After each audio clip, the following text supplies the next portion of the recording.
네, 안녕하십니까. 아이스하키 읽어주는 남자입니다. 이제 추석 연휴가 시작되기 때문에 아마도 이번 주는 이게 마지막이 될 것 같고, 연휴가 끝날 때쯤 돼가지고, 네, 다음 녹음을 진행하려고 합니다. 일단 오늘인가요? 어젠가요? 네. 어쨌든, 가장 큰 뉴스부터 하나 얘기를 하고 넘어가 보겠습니다. 미네소타의 카프리조브 선수가 8년 재계약을 했었고요. 그전 방송에서 제가 언급을 했었어요. 16M의 8년짜리를 거절했다. 그거 자체도 사실 NHL 최대 연봉이었는데, 그거를 거절했다. 그래서 템퍼링이 있는 것 같다라는 뉴스도 나오고 막 이랬었는데, 오늘 아침에 이제 어제죠, 어제. 8년짜리 초대형 계약을 했습니다. 136M, 136M. 이거는 이제 NHL 역대 최고 총액 기준이요. 그리고 연봉 기준으로도 마찬가지고 최대 계약이고요. 뭐 연봉으로 따지면은 이제 17M이 들어가게 됩니다. 뭐 제가 생각했을 때는 네, 그게 맞았던 것 같아요. 그러니까 16M 이상 더 지를 팀들이 있기 때문에 16M을 거절했던 거고 결국엔 17M으로 계약을 했습니다. 자, 이렇게 되면은 이제 그 다른 선수들, 특히나 맥데이빗의 재계약 요 부분을 좀 생각을 해야 되는데, 그거를 얘기하기 전에 카프리조브 선수 어떤 선수일까요?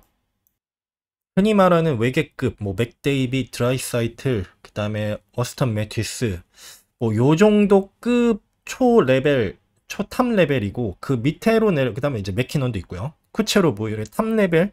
그 다음으로 본다면은 이제 카프리조브 선수가 그 다음 완전 외계급은 아니지만 인간계에서는 네, 탑 레벨이라고 할 수 있습니다. KHL에서 넘어와서 신인왕도 차지했었고, 지난 시즌에 41경기에서 56포인트. 그 커리어 스탯을 보시면요.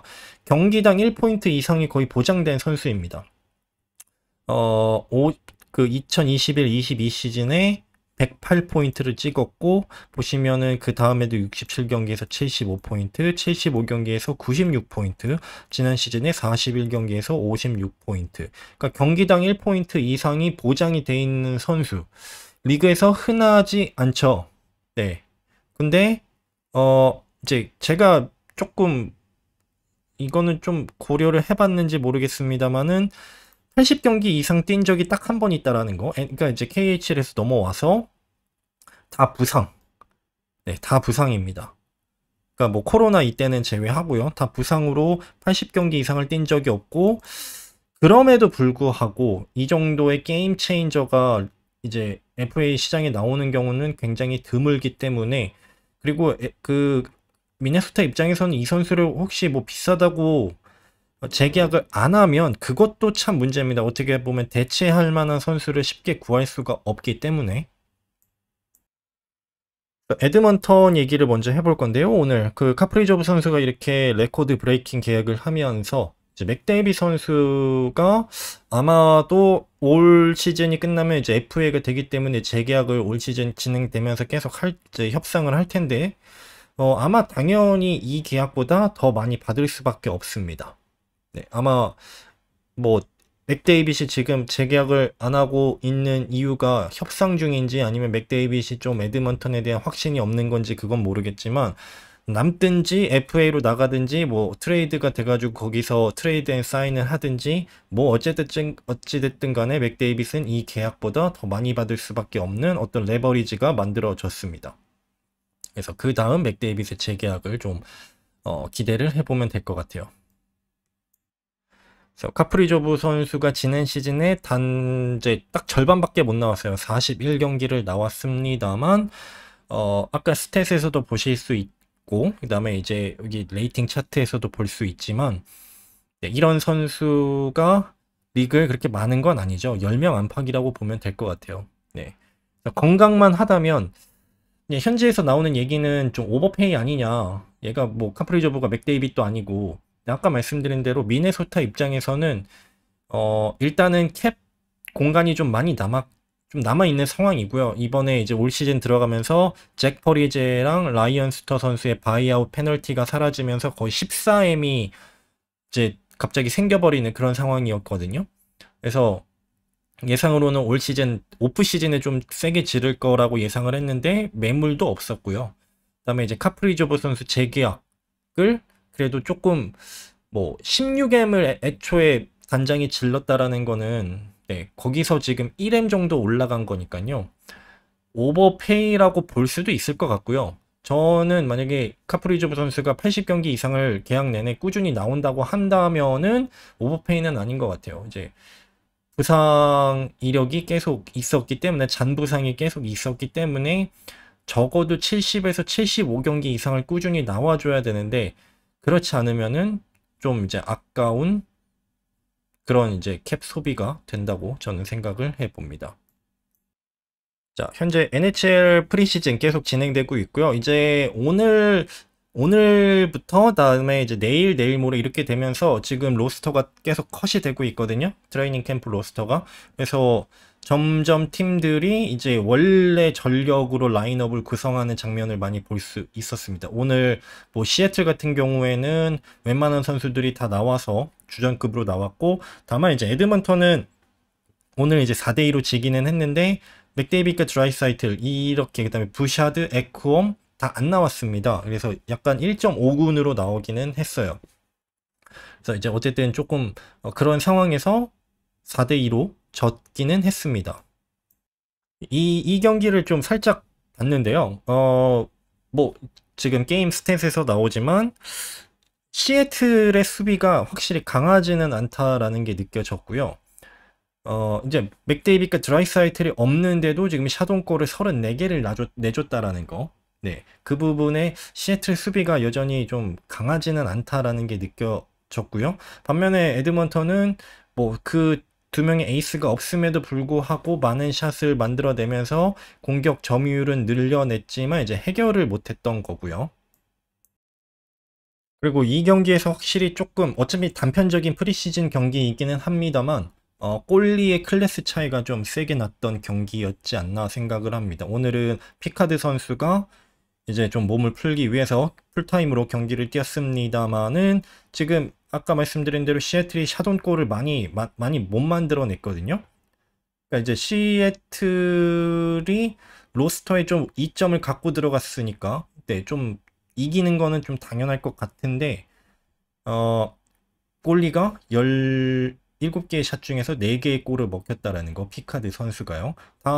반면에 시애틀 같은 경우는 다코드 선수가 34개의 샷을 이제 팀이 많이 허용을 했음에도 불구하고 단 2골로 막았다라는 거. 확실히 이제 넘버원 골리와 조금 B급 골리의 어떤 클래스 차이가 나지 않았나 이렇게 생각을 해봅니다.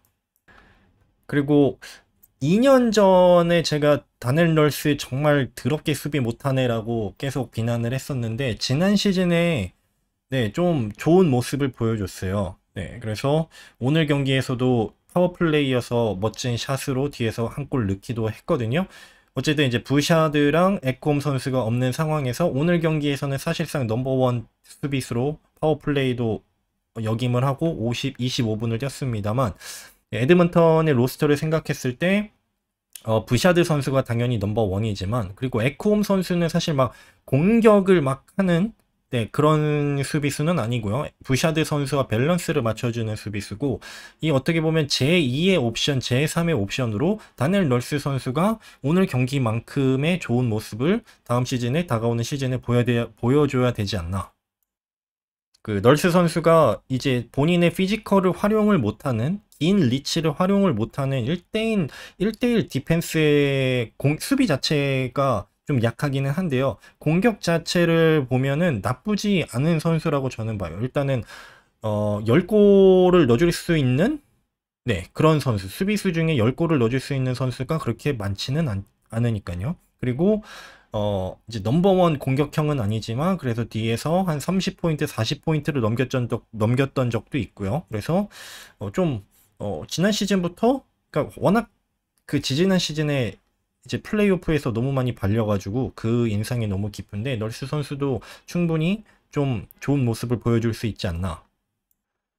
앞에서 말씀드렸듯이 지난 시즌에는 나쁘지 않은 모습을 보여줬습니다. 단순히 뭐 75경기에서 33포인트를 찍어줬는데 그 이상으로 네, 공격에서 뭐 어시스트나 펑 무빙이나 이런 부분에서 충분히 본인의 역할을 해줬고요. 다만 여전히 수비는 이제 몸빵은 좋습니다. 뭐 피지컬로 이제 힘 날리고 블락샷 많이 해주고 뭐 요런 것까지는 괜찮은데 여전히 어떤 디펜스 존에서 넓은 범위를 보여주면서 효율적인 수비를 하는 거는 조금 여전히 좀 부족합니다만 어쨌든 지난 시즌에는 지지난 시즌보다는 플레이오프보다는 좋은 모습이 나왔다라고 생각을 해봅니다. 아까 말씀드린 대로 오늘 프리시즌 경기에서는 에드먼턴의 피카드 선수가 나왔고요. 이제 넘버원 골리러는 스키너 선수가 당연히 나오겠습니다만 아시다시피 에드먼턴의 골리 듀오는 그렇게 뭐 안정감 있다? 우승을 위한 골리 듀오라고 보기에는 조금 모자른 감이 있기는 합니다. 예.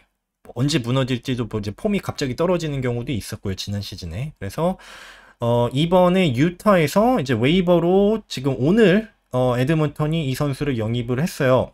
코너 잉그램 선수를 영입을 했는데 사진도 없습니다, 지금. 근데 이제 유타에서 나온 거예요. 근데 유타에서 경기를 뛴 적은 없고요.